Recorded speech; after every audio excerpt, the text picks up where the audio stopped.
Bien-aimés dans le Seigneur, bonjour. Gloire soit rendue à Dieu, notre Maître, notre Père, le Père de tous les jours, le Père de toute grandeur. Aujourd'hui, le 8 novembre 2019, c'est votre frère Bifoulou du ministère des Larmes Bleues. Il est 0h41 chez nous. Ça dépend du fuseau horaire là où vous vous retrouvez. Que le Seigneur vous bénisse. Alors, avant de commencer notre exhortation de ce jour, nous nous laissons entre les mains du Seigneur. Prions le Seigneur. Le Dieu merveilleux, le Dieu glorieux, le Dieu puissant, lent la colère prompte à écouter. Le Dieu de la création, nous voici au-devant de vous pour vous dire merci. Merci pour tout ce que vous avez fait. Merci pour tout ce que vous vous êtes décidé pour que nous soyons humains. Et surtout sous la protection du Saint-Esprit. Nous en sommes reconnaissants et nous élevons votre nom pour cela. Qu'à cet instant, tout ce que nous allons nous dire, Seigneur, soit sous le contrôle du Saint-Esprit. Père, au nom de Jésus-Christ, nous te glorifions. Nous disons Amen. Bien-aimés dans le Seigneur, nous élevons le nom de notre Seigneur, comme on vient de le dire. Alors aujourd'hui, nous avons une petite exhortation intitulée l'ADN codé du guerrier. Alors l'ADN codé du guerrier, nous avons trois petits textes. Le premier texte, c'est dans Juge 14, du 8e jusqu'au 9e verset. Lisons par le nom de notre Seigneur Jésus-Christ. Je peux reprendre. Juge à son 14e chapitre, du 8e jusqu'au 9e verset. Lisons par le nom de notre Seigneur Jésus-Christ. Quelque temps après, il s'est rendu de nouveau à Timna pour la prendre et se détournant pour voir le cadavre du lion. Et voici, il y avait un cime d'abeilles et du miel dans le corps du lion. Il prit entre ses mains le miel, dont il mangea pendant la route. Lorsqu'il fut arrivé près de son père et de sa mère, il leur en donna et ils en mangèrent. Mais il ne leur dit pas qu'il avait pris ce miel dans le corps du lion. Amen. Le deuxième texte, c'est dans Juge 15, du 18e jusqu'au 19e verset. Lisons par le nom de notre Seigneur Jésus-Christ.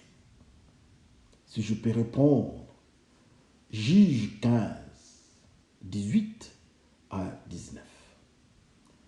Lisons par le nom de notre Seigneur Jésus-Christ. Pressé par la soif, il invoqua l'Éternel et dit, c'est toi qui as permis par la main de ton serviteur cette grande délivrance. Et maintenant mourrai-je de soif et tomberai-je entre les mains des incirconcis. Défendit la cavité du rocher qui est à l'échi et il en sortit de l'eau. Samson but, son esprit s'y ranima et il reprévit. C'est de là qu'on appela cette source un Akoré. Elle existe encore aujourd'hui à l'échi. Amen. Le troisième et dernier texte, c'est dans Juge 16. Juge 16 à son 17e verset. Lisons par le nom de notre Seigneur Jésus-Christ. Il lui ouvrit tout son cœur et lui dit, le rasoir n'a point passé sur ma tête, parce que je suis consacré à Dieu de le ventre de ma mère.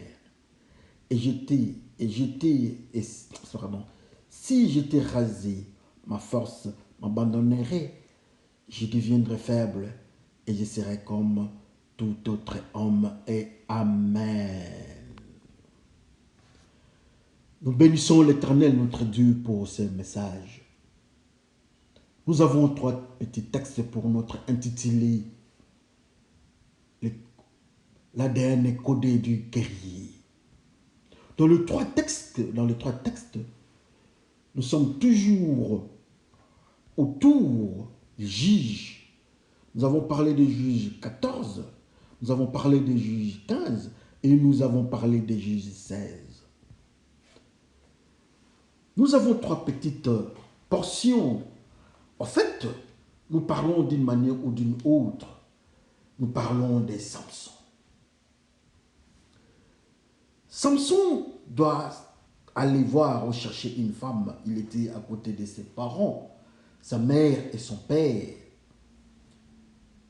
Le premier jour, quand il partait, il avait tué les lions. Et un autre jour encore, il voulait rentrer là-bas pour voir comment est-ce qu'on devait finaliser l'histoire de son mariage. Mais il a eu la présence d'esprit. Il est parti voir les cadavres du lion qu'il avait tué. Arrivé là-bas, il a trouvé dans la caracasse du lion, il a trouvé une masse d'abeilles, les cimes d'abeilles, avec comme caractéristique la présence du miel, une grande production du miel. Il a pris pour lui, il a mangé et il a amené une partie à ses parents. Alors, le deuxième texte, nous avons parlé aussi toujours sur Samson. C'est maintenant sa fiancée. C'est sa fiancée qui fait pression. Si nous pouvons même parler du deuxième texte, il avait soif, Samson. Il a ravagé la population philistine. Alors il s'est retrouvé sans eau, il n'y avait pas de l'eau. Il était fatigué, affaibli. Et il cria à l'Éternel. Il dit que moi j'ai besoin de boire de l'eau. Tu t'es glorifié avec cette victoire. Pourrais-je encore tomber entre les mains des incirconcis? Alors Dieu entendit la prière de Samson. La Bible nous dit que Dieu a fondi le rocher et l'eau est sortie du rocher. Il a bu cette eau-là. Quand il a bu cette eau-là, il a retrouvé sa force. On dit même plus que Samson a retrouvé vie. Le troisième et dernier texte, c'est l'histoire de Samson en face de sa fiancée.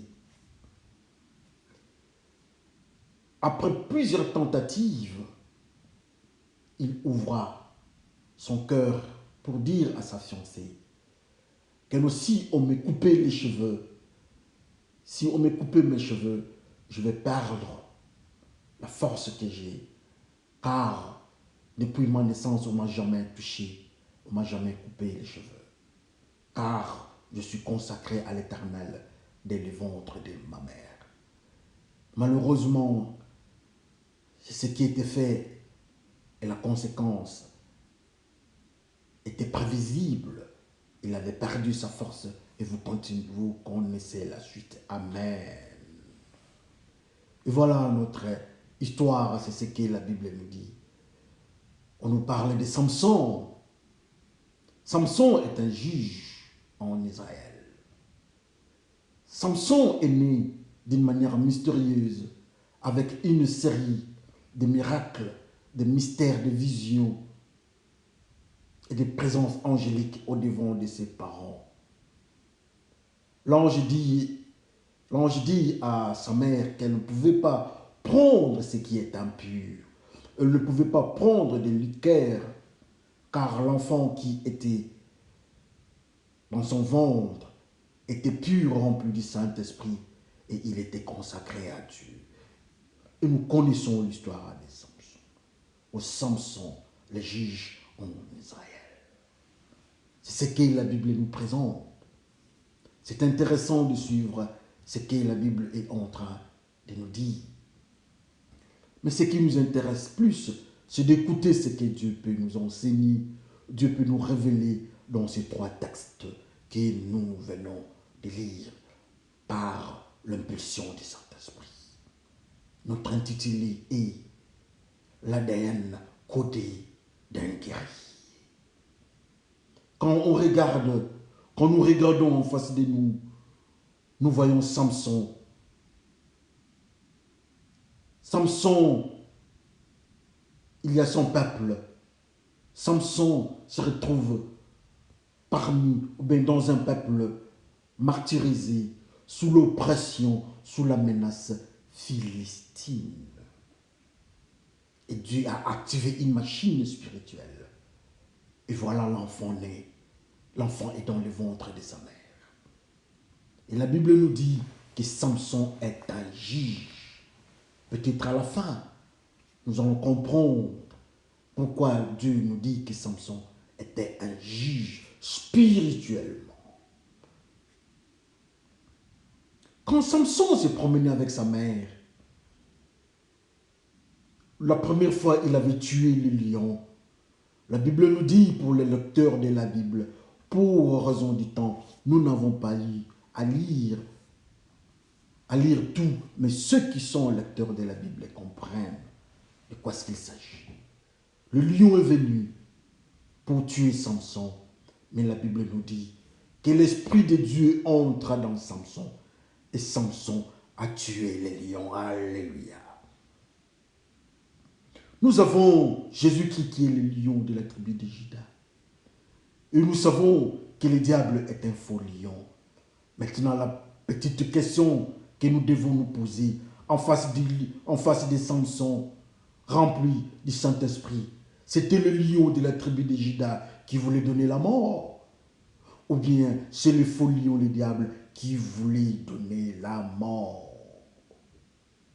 Si nous disons que c'est le lion de la tribu de Juda qui est Jésus-Christ qui voulait donner la mort, ça n'a pas de sens. Pour la simple raison que Jésus-Christ ne donne pas la mort. Il ne donne jamais la mort. Jésus-Christ donne la vie. Mais le lion, quand il venait, c'était pour donner la mort. C'est que ce lion-là n'était pas Jésus-Christ. Donc en face de Samson, il y avait le lion, le faux lion, qui est le diable, qui vient pour voler, pour détruire et pour mentir. Il est venu pour détruire Samson, donc c'est le diable, le faux lion. Et Samson, rempli du Saint-Esprit, a tué, a détruit le diable. Quand il a détruit le diable, il a découvert quelque chose dans le mystère du cadavre, de la carcasse du diable. Il a découvert qu'il y avait quelque chose. Le diable inactivé, la mort inactivée. Alors qu'est-ce qui pouvait rester? C'était que la pureté. C'était que la parole de Dieu. C'était que quelque chose qui pouvait donner la vie. Parce que la mort est inactive. La Bible nous dit que cet homme il a pris le miel. Ce miel, le mystère du miel que nous avons toujours dit. Dieu dit à son peuple, le pays que je vais vous donner, là où coule le lait et le miel. Le miel représente la parole. Le miel représente la nourriture spirituelle des enfants de Dieu. Voilà cet homme de Dieu, voilà cet enfant de Dieu qui s'appelle Samson, a pris la nourriture de Dieu, a pris la parole de Dieu. Quand il a pris la parole de Dieu, il a eu la capacité d'aller dans la famille de sa future femme, dans la zone philistine, avec une mission d'écraser et de détruire cette population, ou bien ce peuple qui a martyrisé, qui a détruit le peuple d'Israël. Alléluia. Il a pris le miel. Et quand il a pris le miel, il n'a dit à personne. Il a pris la parole de Dieu, il mange. Il avale la parole de Dieu comme Ézéchiel. Il prend la parole de Dieu comme on a donné le rouleau à Ézéchiel. Ces rouleaux que nous te donnons, mange ça. Ça aura le goût de miel et les laits. Et voilà, il a mangé ce que Ézéchiel avait mangé. La Bible nous dit que Dieu a dit qu'il va rendre le front d'Ézéchiel comme les diamants. Ça sera dur comme les diamants. Et voilà aussi cet homme de Dieu qui doit aller affronter le peuple philistin, prend la nourriture spirituelle, la nourriture de Dieu, la parole de Dieu. Il mange comme Ézéchiel. Et il est devenu fort, il est devenu puissant pour affronter les Philistins. Un peuple pécheur, un peuple idolâtre, un peuple de la méchanceté. Et souvenez-vous, dans ce peuple, parmi le peuple de cette population, il y avait Goliath. Il y avait les descendants des fils, il y avait les fils d'Anak.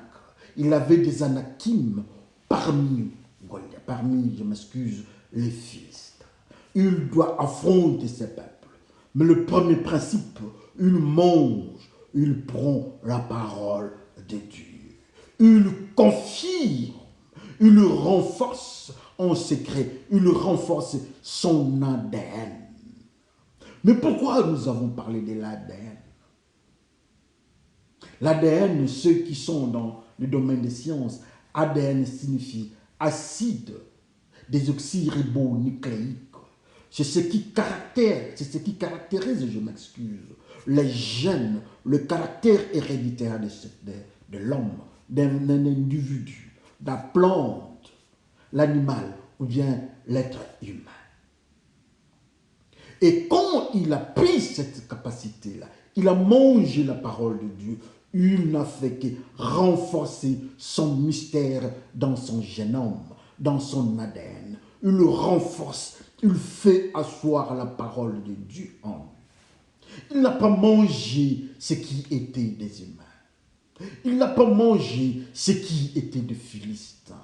Il n'a pas mangé une nourriture philistine ou bien une nourriture juive.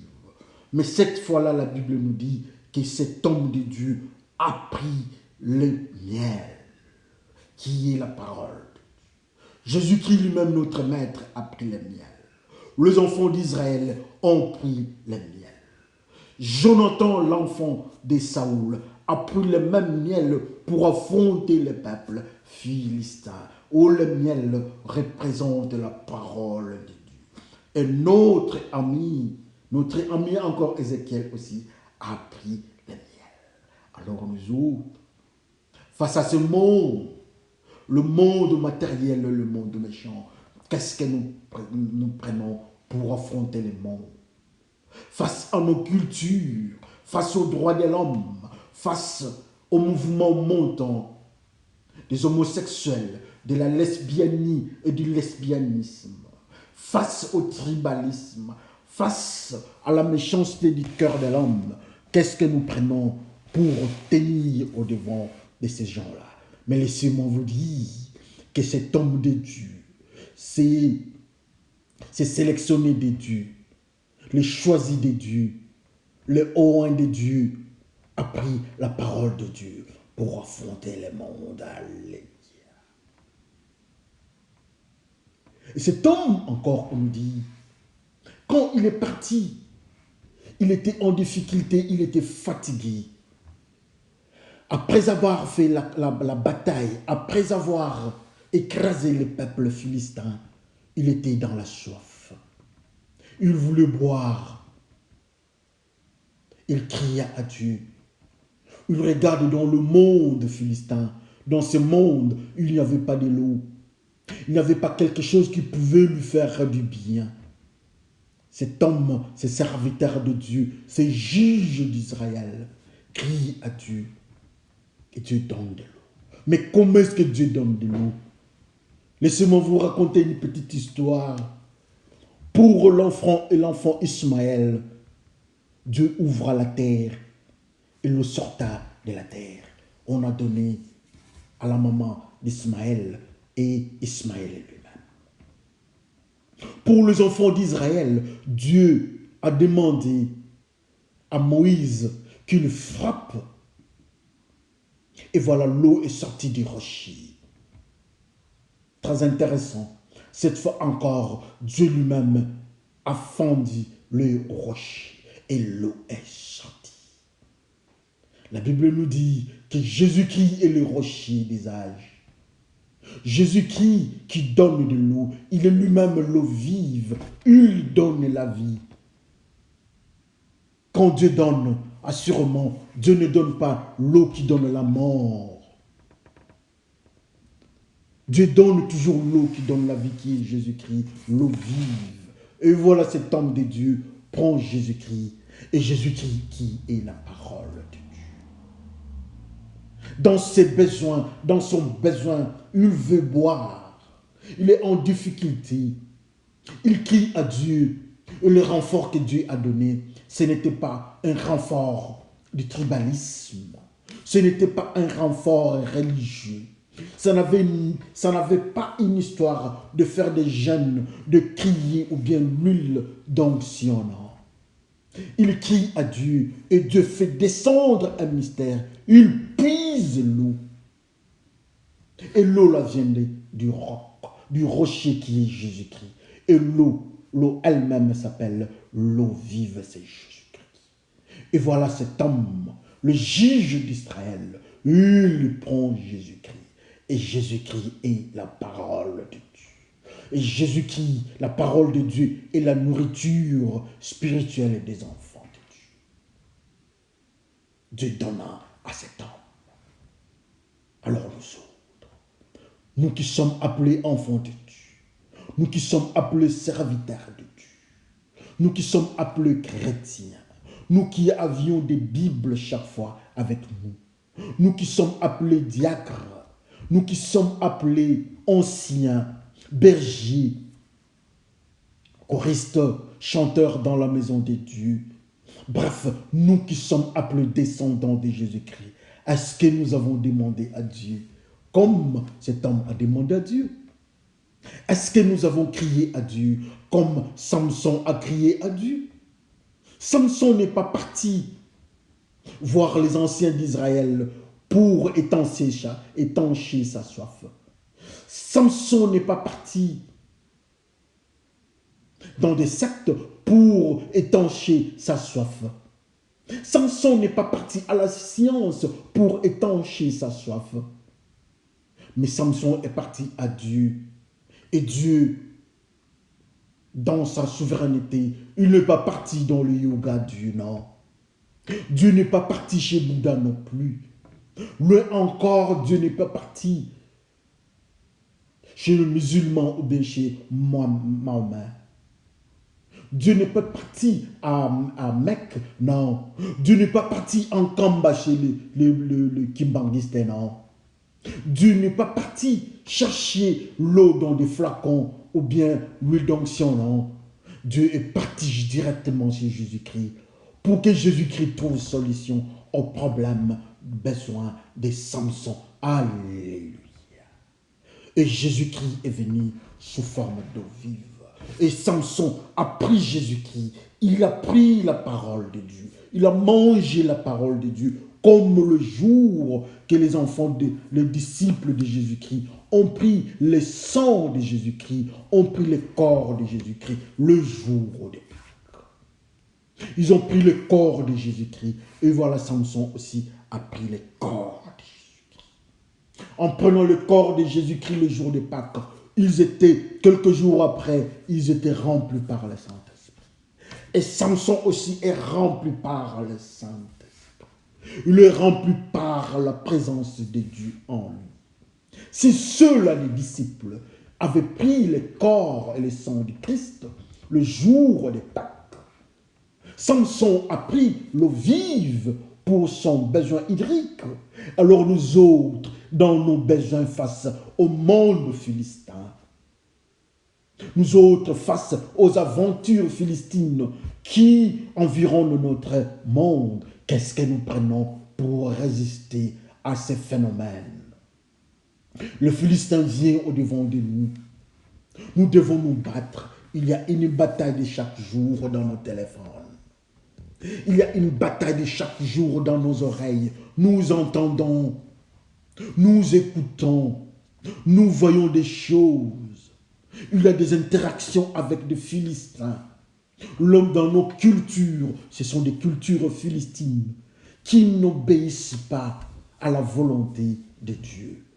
Mais pour faire face à ces phénomènes-là, notre frère le juge Samson, Dieu lui a donné Jésus-Christ. Pour faire face au monde, les disciples de Jésus-Christ ont pris de l'eau, ils ont pris le corps du Christ. Alors nous autres, pour faire face au monde qui nous environne, pour faire face aux cultures, aux philosophies, aux principes, préceptes qui nous environnent, face à nos sentiments de païens, face à nos sentiments de célibataires, face à nos sentiments et autres menaces, autres interactions, comment est-ce que nous pouvons réagir? Comment est-ce que nous pouvons interagir aussi longtemps que nous n'avons pas Jésus-Christ? Mais Dieu, dans sa gloire, il donna Jésus-Christ à Samson. Alléluia. Oh, notre intitulé, le code secret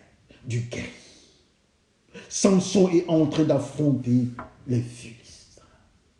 Notre cœur en pierre, notre cœur qui est un cœur de péché, représente le monde philistin, qui nous propose toujours ce qui est contraire à la volonté de Dieu. Pour affronter notre cœur, avant que Jésus-Christ n'arrache ça de nous, nous devons prendre l'eau vive.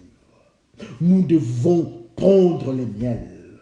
Notre cœur a une relation directe avec le monde philistin. Le péché, le paganisme, l'athéisme, l'impureté, la méchanceté. C'est ce qui caractérise notre corps. C'est ce qui caractérise notre cœur. Mais une chose est certaine, quand nous prenons le miel, quand nous prenons l'eau vive, nous pouvons faire face, nous pouvons arrêter nos sentiments, nous pouvons gérer nos émotions, toujours sous le contrôle du Saint-Esprit. Voilà encore, il est en train d'avancer dans sa mission de guerrier. Il est en train d'avancer dans sa mission pour comment détruire ce peuple philistin. Mais cet homme, on nous dit qu'il avait les cheveux. Et ses cheveux, on ne coupait pas ses cheveux. Si je me souviens, dans le principe de Naziréen, je crois dans le livre de Lévitique, si je ne me trompe pas, là où on parle des Naziréens, on nous dit que dans la période des Naziréens, on ne pouvait pas couper les cheveux, alléluia, qui était un signe de consécration à Dieu. Et la Bible nous dit que nous, l'Église, nous sommes la femme. Et la femme ne doit pas couper ses cheveux. D'une manière, dans le code spirituel, la femme est naziréenne. La femme est consacrée à Dieu. La femme doit laisser ses cheveux spirituels comme Samson. Et Samson laissa ses cheveux. Samson est consacré à Dieu. Samson mange le miel qui vient de Dieu. Samson boit l'eau vive qui est Jésus-Christ. Samson est consacré. Il est dans le mystère des Lévites.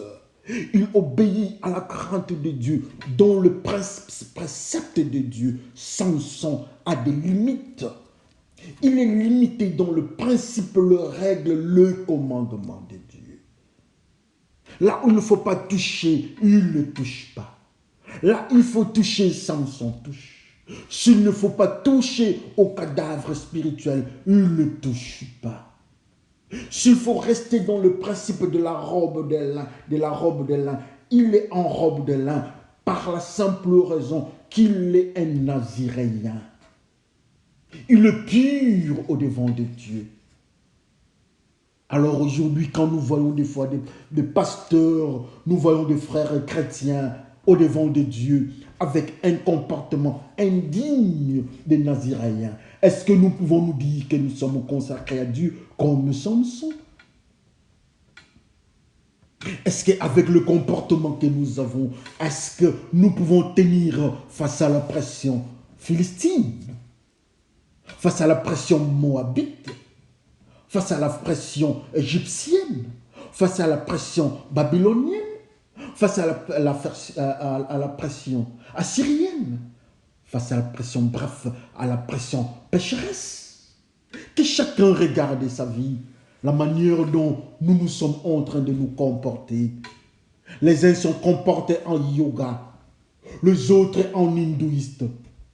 Nous sommes des fois en face de nous, nous avons des méditations transcendantales dans la maison de Dieu. Nous faisons les yogas. Au-devant de nous, des fois, nous avons des comportements, nous nous comportons en musulmans dans la maison de Dieu. Dans la maison de Dieu, cette fois, nous avons nos règles religieuses que nous respectons, qui est la parole de Dieu que nous devrions manger.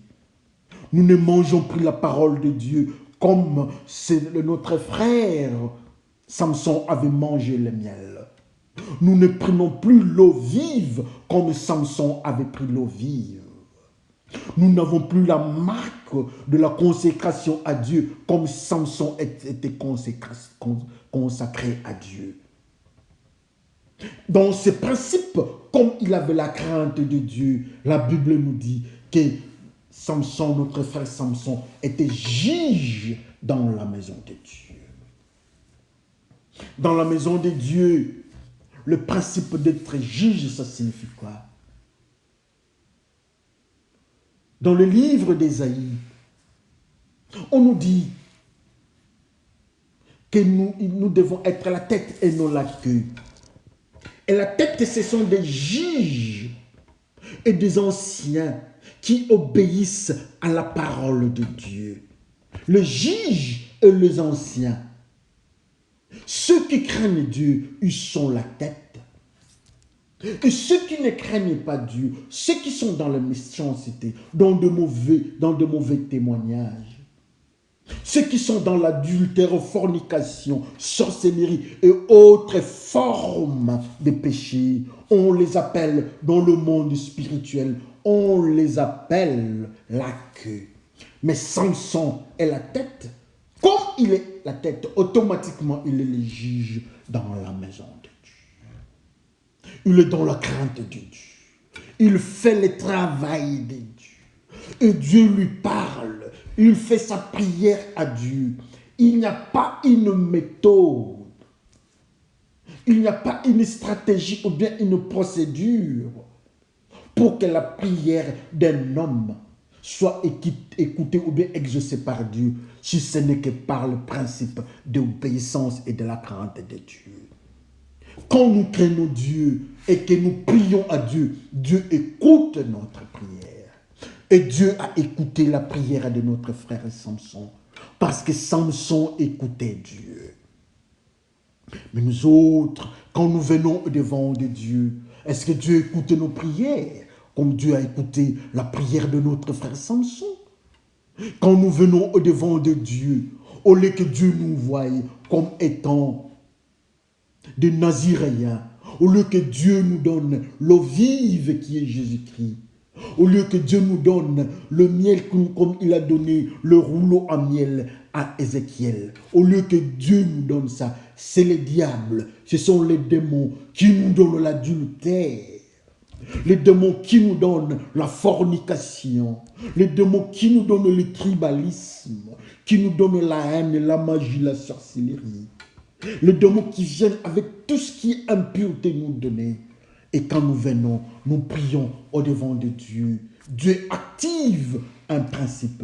La prière d'un pécheur est une abomination.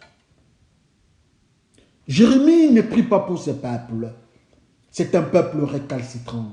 Ne prie pas pour tes frères. C'est un peuple récalcitrant. Même si tu priais pour ce peuple, je ne veux pas exaucer ta prière. C'est un peuple récalcitrant. Frères et sœurs, au devant de Dieu, Il n'y a que la prière de ceux qui sont dans la sanctification, ceux qui sont dans la crainte de Dieu. C'est cette prière-là des saints, de la sanctification que Dieu accepte, qui a une bonne odeur, l'odeur du parfum, la bonne odeur. Quand nous crions à Dieu, nous parlons à Dieu, c'est une prière de bonne odeur, un sacrifice de bonne odeur, comme Samson. Et Dieu a répondu directement. Daniel prie à Dieu, Dieu répond directement, malgré le dérangement du prince du royaume de Perse, je m'excuse. Mais Dieu avait directement répondu, instantanément.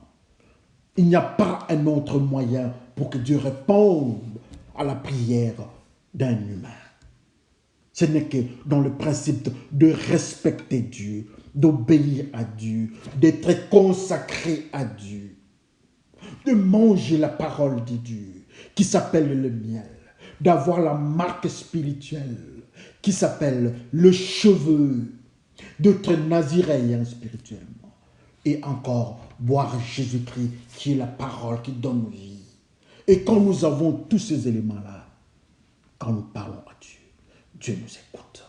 Dieu devient notre ami. Dieu devient notre Père. Il peut jouer avec nous. Il peut nous parler. Sans même lui demander, il va venir à notre secours.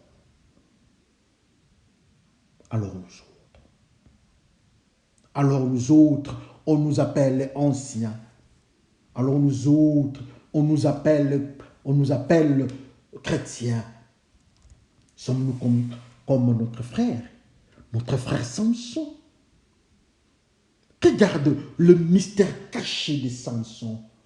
Pour affronter les Philistins, il était armé d'une manière cachée.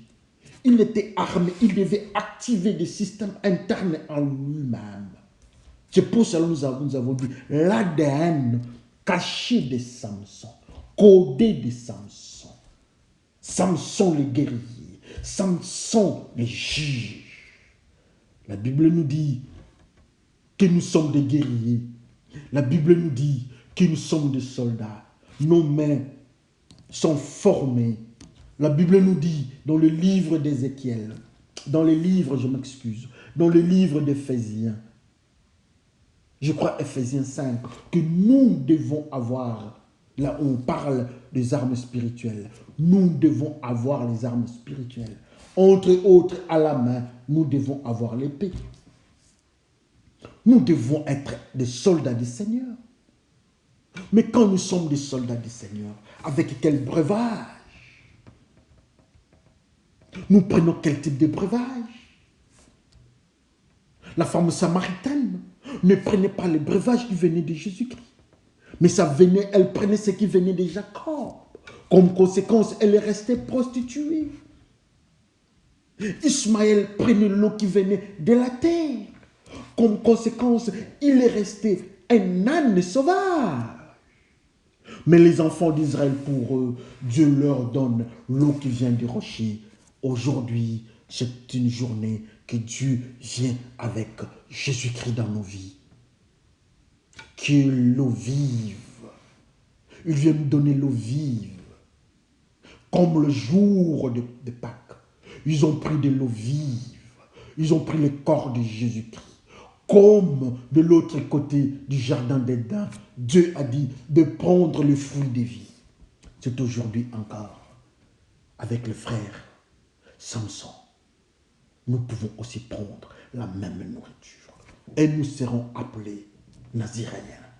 Nous serons appelés enfants de Dieu. Et face à nous, les Philistins ne vont pas tenir. Ce breuvage-là, l'eau-là, c'est Jésus-Christ. Il frappe à la porte. Il frappe à nos cœurs. Là où tu es. Frères et sœurs, mon frère, ma sœur, mon papa, ma maman, l'église, là où tu es, regarde, Jésus-Christ vient. Il vient en parole de Dieu. Il veut entrer dans nos cœurs. Il veut changer nos vies. Regarde là où tu es. La parole de Dieu vient en miel pour que nous entrions à Canaan, là où coule le lait et le miel. Dieu est en train de nous donner sa parole. Quand Jésus-Christ a refusé la nourriture du monde, quand il a refusé la nourriture de la maison du diable dans le désert, 40 jours après, la Bible nous dit que Jésus-Christ a résisté et les anges sont venus lui donner la nourriture. C'est une nourriture qui vient de Dieu, ça s'appelle le lait et le miel. Et l'enfant Emmanuel a pris le lait et le miel. Aujourd'hui encore, il est disposé, le Seigneur, pour nous donner le lait et le miel. Oui, le Seigneur veut que nous soyons consacrés à lui, comme étant des Lévites. Il nous dit que nous sommes des prêtres dans l'ordre de Melchisédek. Nous sommes des prêtres, nous sommes des Lévites, nous sommes des Naziréens dans l'ordre de Melchisédek. C'est à nous de rester consacrés à Dieu en obéissant à ce principe. Que le Seigneur, notre Père, se souvienne de nous. Que chacun regarde sa vie. Merci Seigneur. À la prochaine.